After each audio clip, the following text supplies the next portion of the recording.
HRD. Ya. Saya sering kalau ketemu teman itu nanya apa yang diperlukan oleh sarjana akuntansi sekarang, apa yang perlu ditingkatkan. Nah, dia bercerita tentang proses rekrutmen di mana dia yang menentukan gitu kan. Akreditasi itu memang dilihat. Oh iya. Ya. Tapi kan UMM prodinya unggul, kampusnya unggul. Iya, Nah, semuanya unggul Mas. semuanya unggul. Jadi ini dianggap sama dengan UGM, dengan UI, dengan ITB gitu ya. Iya. Nah, gitu. Nanti ada syarat-syarat penerimaan ya. Kemudian akan diseleksi misalnya IPK-nya harus di atas 3,5. Itu memang harus berlaku. Lalu dites kompetensi dasar. Nah, saya sampaikan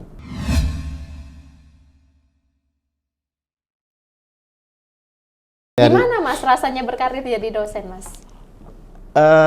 ternyata satisfaction-nya tinggi ya. Maksudnya ketika passionate sih ya. Yeah. Passionnya di situ. Karena menurut saya fleksibilitasnya tinggi. Iya. Ya, jadi cukup fleksibel. Iya, Mas. Kemudian saya termasuk orang yang suka jenuh ya dengan suatu pekerjaan yang itu-itu saja. Nah, sementara di dosen itu kita bisa ganti mata kuliah yang diajar, Iya, ya kan? betul. Kemudian bertemu dengan orang yang berbeda-beda, Baru gitu. baru orangnya. Ya, punya banyak teman, mahasiswa.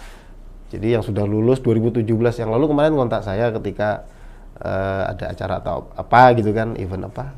Pak, saya lagi di Jogja, ini kita bisa reuni. Reuni, gitu, ya gitu. Mas. Dan bisa jalan-jalan didanai. Didanai dana kampus kan gitu kan. Nah, itu. Bisa keliling tapi Iya. nggak mengeluarkan kocek pribadi. Betul. Waktu saya S3 itu kita juga dapat dana hibah riset dari pemerintah DRPM yang mana luarannya itu harus ke conference ya. Oh. Jadi kita keliling tuh. Jadi sampai teman alumni yang lain ya dari UMM sampai lihat status saya komen. Bro, jalan-jalan terus. Enak ya pakai duit negara. Ingin Mas. Iya. Jadi kita ke Malaysia, ke Bandung, ke Jakarta, ke Jogja, nanti tiba-tiba di Banjarmasin. Iya, benar Mas. Nah, itu enaknya jadi dosen gitu. Iya, betul. Tapi ternyata dosen itu tidak juga seperti yang orang lihat dari luar ya. Iya. Ternyata kerjaannya banyak. Banyak. Iya Mas, betul.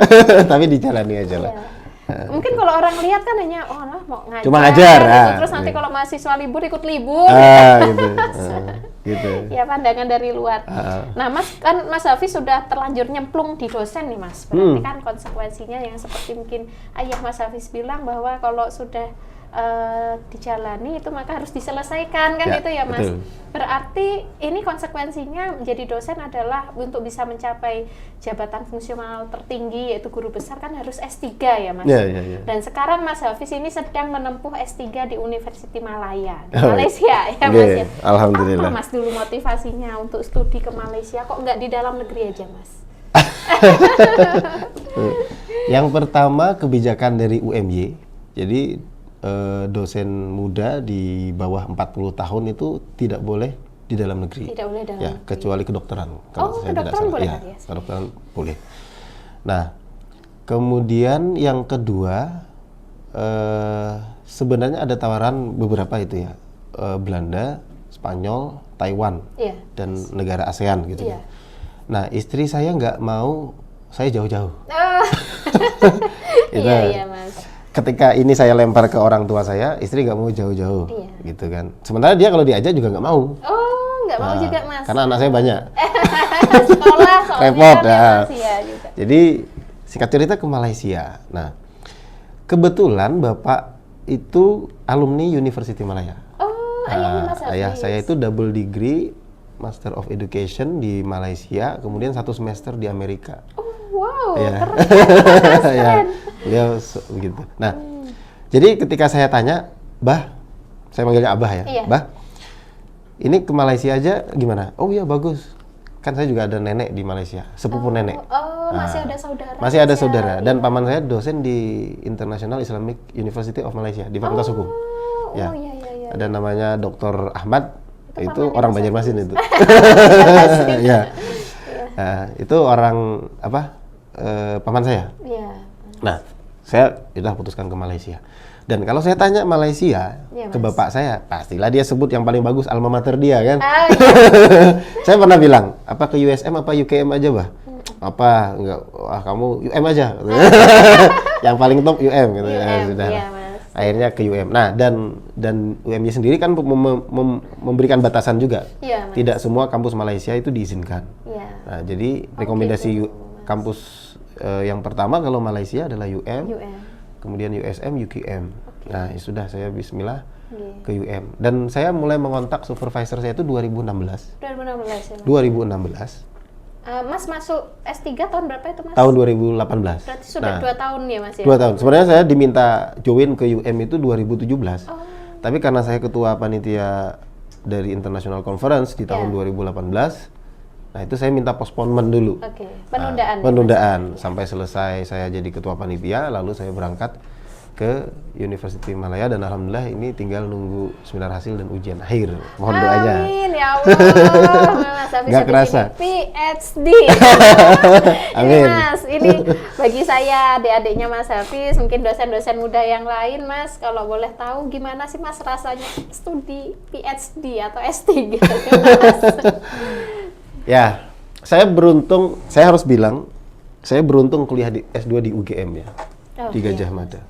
Karena Gajah Mada itu dari segi pendidikan dia di bidang riset itu sangat bagus ya.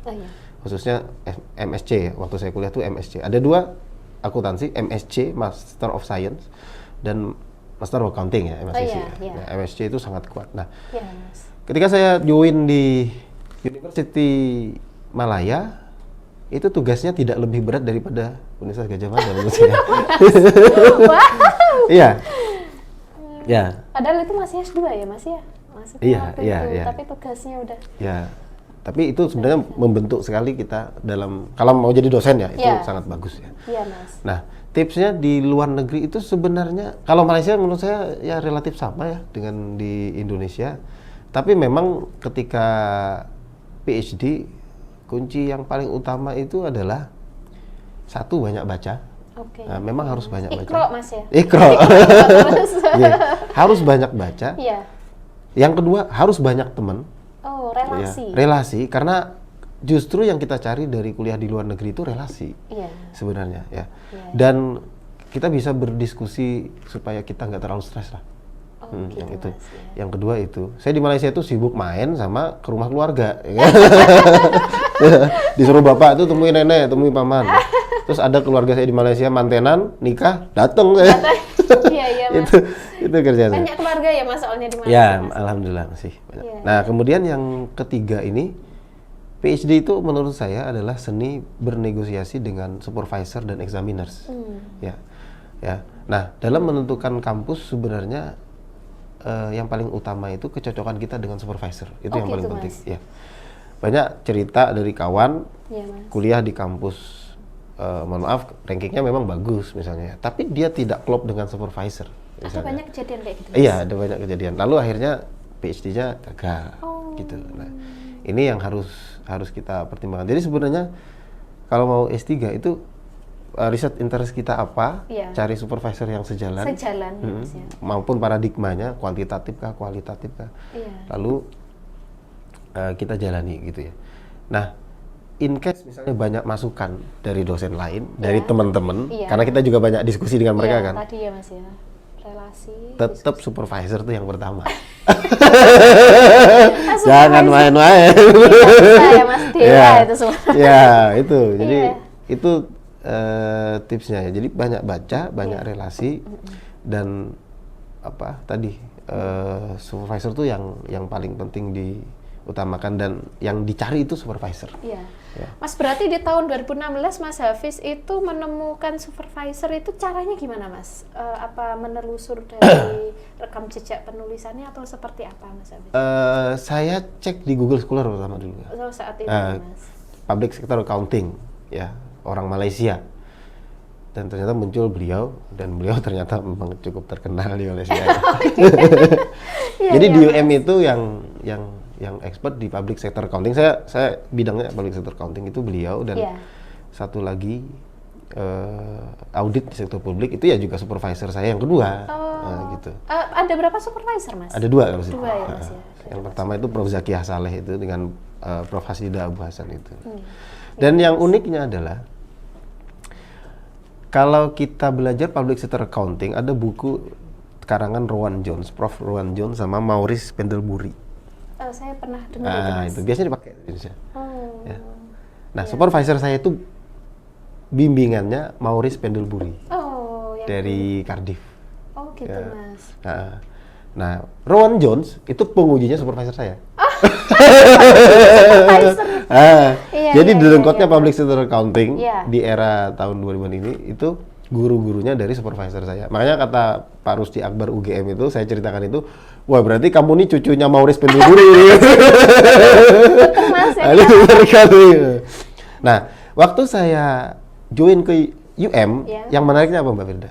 UM itu punya jurnal AJBA, Asian Journal of Accounting and Business.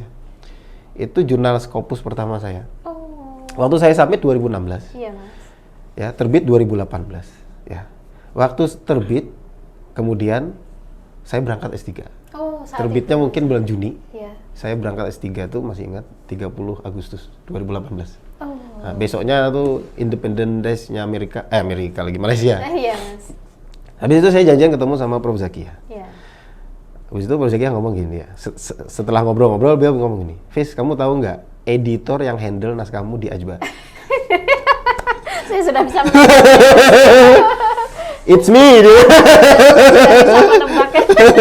Jadi ya. orang yang menghandle paper saya ternyata menjadi supervisor saya. Qadarullah. Itu rezeki ya, Mas. Iya. Rezeki itu. Dan dia bilang, saya sekarang tahu cara nulismu, very detail, dia bilang. Dia mengapresiasi gitu ya. Iya. Karena waktu di review tuh dia sampai komen editor tuh begini. Anda yakin dengan statement ini? Mana paper waktu itu saya mengutip paper tahun 83. Oh. Di Maggio and Powell ya tentang institutional theory. Memang benar statementnya begini. Akhirnya saya kasih papernya kan. Silakan Mas. baca halaman ini sebagai bukti. Silakan baca. Sudah tidak diragukan kalau Mas Hafiz. Itu. Iya, Mas, saat itu. Okay, Mas, Mas ini S3 kan sudah berkeluarga berarti ya, Mas ya? Sudah Yeah, punya istri, alhamdulillah. anak. Sampun. Ada tantangan nggak, Mas? Ini untuk kami adik-adiknya Mas Hafiz. Ya, jadi PhD itu tantangannya kadang bukan soal akademik ya. Iya. Menurut saya ya, yang saya alami itu. Iya, Mas. Satu, masalah keluarga, finansial gitu kan. Iya, Yang kedua tadi, seni bernegosiasi dengan supervisor, dengan examiner. Karena begini, riset itu kan mazhab ya kadang-kadang. Iya. Ada mazhab-mazhab tertentu Iya, ya. iya, Mas. Yang kemudian bisa berbeda gitu kan. Iya. Nah, itu. Nah, dan yang ketiga, masalah birokrasi. Oh, birokrasi itu jadi birokrasi masalah ya, Mas, pengurusan visa, birokrasi pengurusan prosedur di UM sendiri yang ternyata menurut saya ya tidak sebagus di sini juga. Oh, gitu ya, Mas ya. Gitu. Iya, Nah, iya. ya jadi Iya. lebih banyak tantangannya di sana. Iya. Ya. Sehingga tipsnya kata teman saya dilakoni wae. Tips Cuma itu. Mas, dilakoni wae. Dan yakinlah bahwa perjalanan atau journey dari PhD orang itu tidak untuk dibanding-bandingkan. Iya. Ojo dibanding-bandingkan. Kayak lagi. Kayak lagi. Iya, betul. Keren. Karena setiap perjalanan itu beda-beda. Ada ceritanya. Ada ya, Mas, ceritanya. ya? Iya. Teman saya udah mau ujian, Iya, Mas. ya. Startnya itu lama banget. Kenapa? Karena istrinya baru melahirkan. Istrinya baru melahirkan, terus dia sibuk, bla bla bla, nggak sempat keurus PhD-nya. Iya. Nah, tapi di akhir-akhir itu malah mudah, gitu kan? Nah, Iya, Mas. Tapi setiap habis kesulitan kan ada kemudahan. betul. Saya sulit, agak entengan di tengah, Iya. belakang nggak ada kabar lagi nih. Tinggal saya Mas tadi. Tinggal. Nah, jadi nasib orang beda-beda ternyata. Iya, Ya. Mas. Ada kemudian orang bilang, oh itu 2,5 tahun lulus dokter, ya mungkin nasibnya bagus. Iya, Ya, beda-beda. gitu. Memang nggak bisa dibanding-banding. Betul, Ya, nggak Mas, usah ya. dibanding. Yang intinya dilakoni wae. Iya, Ya. betul, Mas. Nah, jadi itulah pentingnya tadi bertemu dengan supervisor yang tepat, bukan dengan kampus yang tepat menurut Bukan, saya. iya. Supervisor ya, Mas, ya, Supervisor titik yang paling beratnya, penting. Ya, gitu. Iya, Kalau Mas. kita senang di audit, ya cari supervisor yang benar-benar bidangnya audit. Iya, gitu. betul, Mas. Nah, ini Mas sudah mendekati penutupan. Saya mau tanya nih Mas Hafiz. Sebenarnya Mas, Mas Hafiz sekarang jadi dosen, kemudian Mas Hafiz tuh punya rekam publikasi yang sangat bagus. Bahkan sekarang sudah mendekati finish di studi PhD gitu kan Mas. Amin, amin. Ini ada nggak Mas menurut Mas Hafiz kontribusi dari akuntansi UMM waktu Mas Hafiz S1 dulu Mas? Ya tadi saya harus sebut ya, orang kalau soal riset publikasi, orang yang paling berpengaruh di hidup saya tentu saja Prof. Ihyaul Ulum. itu tidak terbantahkan ya. Iya Mas. Itu beliau yang ngajarin saya publikasi, riset publikasi dan cara menulis ya. Dan itu saya pakai ketika saya juga diminta ngisi seminar gitu ya. Oh iya. Dan saya selalu sebut itu Mbak. Oh iya. Saya menyampaikan ya ini salah satu teknik menulis Iya. dan ini saya dapatkan dari Prof. Ihyaul Ulum UMM. Tapi ini hanya salah satu, ada beberapa cara. Nah, gitu. Tapi nama Prof. Ulum selalu saya bawa. Iya. Karena saya merasa itu bukan dari saya, itu ilmu ditampilkan dari guru saya kan gitu. Guru. Prof. Ulum ya. Iya, Mas. Nah, gitu. Jadi itu yang sangat berkontribusi ya. Iya. Dan begini, Pak. Saya punya cerita lagi nih. Ketika saya masuk UMY, saya itu salah satu dari sedikit dosen yang hanya alumni dalam negeri. Oh. Ya. Banyaknya alumni luar negeri Mas. Jadi teman saya masih ingat alumni Swiss, Us. Australia. Yang teman saya Australia ini sekarang jadi konsultan World Bank dan dia baru lulus S3 di Edinburgh. Oh. Sekarang dia jadi konsultan World Bank. Waktu jadi dosen muda bareng saya, nah, dia kan alumni Australia, National University of Australia.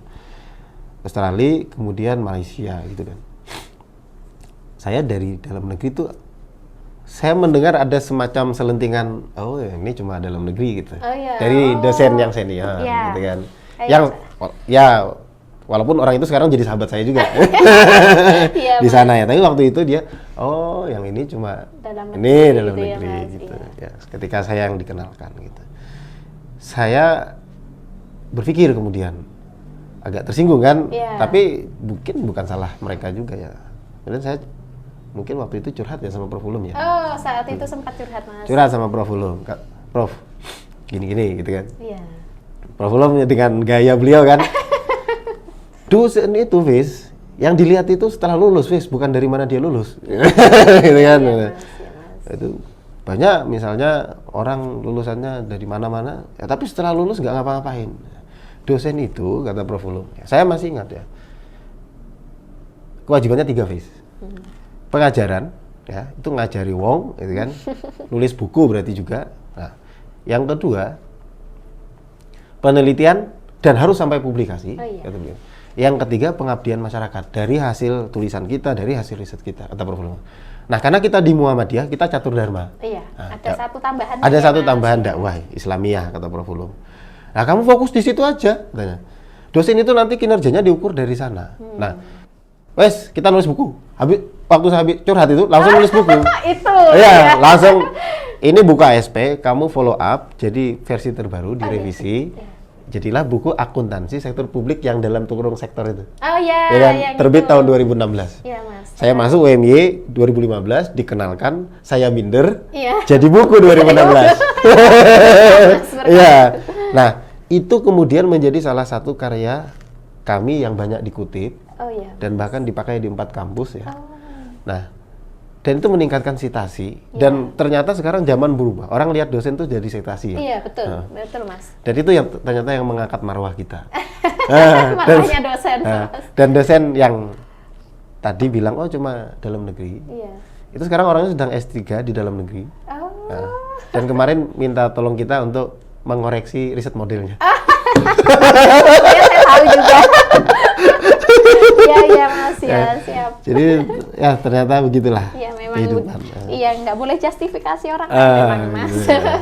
Gitu. Nah saya sangat berhutang budi dengan Prof. Ulum karena beliau selalu out of the box, mengencourage kita untuk lebih bagus lagi. Betul, dan yang tidak kalah penting, Prof. Ulum itu selalu mengajarkan bantu wong. Bantu wong. Jadi jurnal JRAK itu ada dosen yang dia disuruh pimpinan ngurus jabatan fungsional. Oh, iya Mas. Kurang naskah publikasi. Ada satu dosen. Iya. Di mana dosen ini sebenarnya kurang harmonis dengan prodi akuntansi. Oh. Kurang harmonis dengan prodi akuntansi. Bukan dari akuntansi. Iya. Nah, ibaratnya kalau Prof Ulum bilang, waktu itu kan editornya Prof Ulum bilang, Iya. enggak usah dibantu kan bisa kan? Iya. Nah, tapi kata Prof Ulum, bantu. Iya. Nah, Selama gitu. masih bisa bantu dibantu ya Mas. Iya, Meskipun betul. kayak gimana orangnya. Iya, betul. Dan Prof Ulum kemudian waktu pengajian di lab bilang, ya siru wala tu'asiru, kan beliau bilang gitu. Kita sering minta, ya Allah mudahkanlah urusanku, jangan mempersusah. Nah kalau kita sendiri mempersusah orang, ini berdoa nggak konsisten dengan perilaku betul. kita sendiri, Betul, kata Prof Mas, Ulum. betul. Itu yang selalu terngiang-ngiang di sana. Makanya bantu Bang. Itu jadi berkinerja, tapi jangan tinggalkan orang lain. Iya. Ajak orang lain untuk berkinerja. Saya ini orang yang dibantu Mas Hafiz. Guru saya ini Mas Mbak Hafiz. Mirna juga bantu saya kemarin ya, saling membantu ya Iya Mas, siap. dalam kebaikan. Nah Mas, mungkin harapannya Mas Hafiz untuk prodi akuntansi Mas, kedepannya seperti apa? Ya, saya tidak hanya memiliki harapan, tapi saya juga kalau diizinkan ingin bisa berkontribusi lebih jauh lagi di rumah saya ini yang saya cintai. Iya, Mas. Ya, di UMY itu komitmen saya, di sini hati saya, Aremania. Nah, harapan saya mudah-mudahan ke depan ini kan kita mau mendirikan program magister akuntansi ya. Ya, amin. Iya, Mas. Salah satu kenapa saya juga diundang ke sini, nanti kita siapkan. Dan ke depan bisa sampai berdiri S3 akuntansi lah. Amin. Nah, sehingga UMM benar-benar bisa berkontribusi untuk bangsa dan negara lah. Iya, iya. Today student kan, Iya, leader tomorrow. Iya, memang benar adanya ya Mas ya. Membantu mahasiswa menjadi pemimpin di masa depan. Yeah. Nah Mas, kalau mungkin di akhir penutup ini saya minta suggest dari Mas Hafiz Mas untuk kadang kan anak-anak minder ini kampus swasta, mungkin ya Mas betul. ya. Nah itu kira-kira gimana Mas supaya bisa memotivasi, jangan minder gitu Mas. Nggak kalah kok kita dengan ini gitu misalnya. Betul.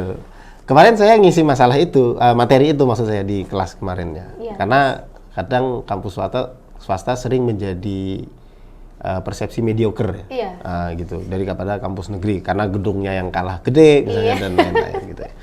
Nah kemarin saya bercerita tentang Mas Denny Mas Denny yang jadi manajer di track, dia juga bagian yang menghandle human resource ya, human resource HRD. Saya sering kalau ketemu teman itu nanya apa yang diperlukan oleh sarjana akuntansi sekarang, apa yang perlu ditingkatkan. Nah, dia bercerita tentang proses rekrutmen di mana dia yang menentukan gitu kan.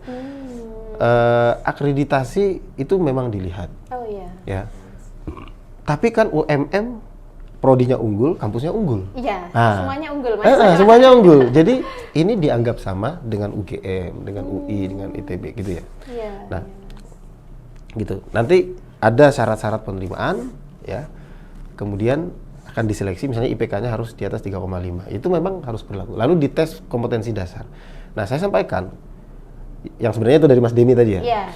Ketika kita bisa menjurnal, membuat worksheet, kemudian membuat laporan keuangan yang balance, itu bukan nilai tambah. Itu kewajiban. Itu kewajiban anak akuntansi. Harus bisa. Nah, tapi nilai tambahnya nanti adalah di attitude, ya, di attitude kita, di sikap kita, dan di soft skill kita. Nah, makanya harus banyak mata kuliah itu berbasis studi kasus. Makanya OBE itu bagus sebenarnya. Apalagi di UMY sudah terintegrasi dengan sertifikasi LSP. Ya kan? Ada sertifikasi akuntansi ahli. Nah, itu yang dibutuhkan industri. Nah, itu kekuatan kita ya. Nah, berikutnya adalah kemampuan kita tadi untuk out of the box, untuk keluar dari zona nyaman, harus improve terus dan pede. Pede. Ya. Justru mohon maaf, kadang orang dari kampus besar itu dia punya beban. Ya, karena bahwa kampus besar harus selalu menonjol. Tapi kalau kita dari kampus yang tadi dianggap mediocre menonjol, orang kan akan beda persepsinya. Wow, ini ternyata hebat juga gitu. Nah, saya sebutkan tuh misalnya kayak Mas Denny jadi manajer, Mas Taufik dia sampai S2 di Nottingham. Di luar negeri ya, Mas. Ya, jadi auditor senior sudah, ya kan.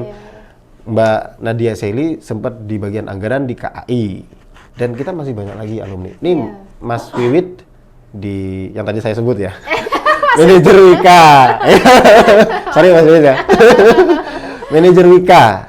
Dan masih banyak lagi contoh sebenarnya ya, yang alumni kita, alumni kita. Ya, nah dan ini sebenarnya mudah-mudahan bisa menginspirasi teman-teman bahwa kita tuh kampus yang unggul, ya kampus yang unggul dan tinggal kita pede, gitu. Iya, Mas. Ya, mudah-mudahan nanti bisa percaya diri lah, ya dan bisa memberikan yang terbaik gitu. Ya, niatnya bukan untuk aku yang paling hebat, bukan. Berkontribusi. Gitu aja. Berkontribusi. Mau masuk ke perusahaan, saya ingin berkontribusi di perusahaan ini. Mau jadi dosen, mau berkontribusi untuk bangsa ini, gitu. Bukan cuma masalah keren-kerenan. Iya, keren-kerenan, dapat uang, lalu hedon gitu. Bukan itu yang kita cari, gitu. Baik, terima kasih banyak Mas Hafiz atas waktunya. Jadi beberapa yang bisa saya simpulkan tadi adalah kita sebagai mahasiswa yang mungkin dilihat dari universitas swasta gitu, itu jangan minder gitu. Yang penting harus pede karena kita nggak kalah sebenarnya. Banyak sekali alumni kita ya yang menjadi orang sukses, bahkan tadi ada manajer Wika ya Mas. Mas Hafiz sendiri ini. Saya cuma dosen, Mbak. Dosen tapi yang sangat luar biasa, banyak sekali rekam jejak publikasi tulisan beliau ya, yang sangat menginspirasi kita semua. Bahkan semoga sebentar lagi PhD-nya, sidangnya lancar ya Mas ya. Mantul. Barusan tadi dapat WA sebenarnya. Oh iya Mas? Seminar hasil bulan depan tanggal 21. Wah, Masya Allah, kita doakan bersama lancar Mas Hafiz. Semoga segera nular ke kami-kami Mas. Amin, insya Allah. Adik-adiknya Mas Hafiz dan semua dosen muda yang belum studi lanjut. Baik, terima kasih Mas Hafiz atas waktunya ya Mas. Sama-sama. Semoga tidak kapok datang ke podcastnya Prodi Akuntansi UMM. Demikian perjumpaan kita. Ketemu lagi di sesi berikutnya. Wassalamualaikum warahmatullahi wabarakatuh. Waalaikumsalam warahmatullahi wabarakatuh.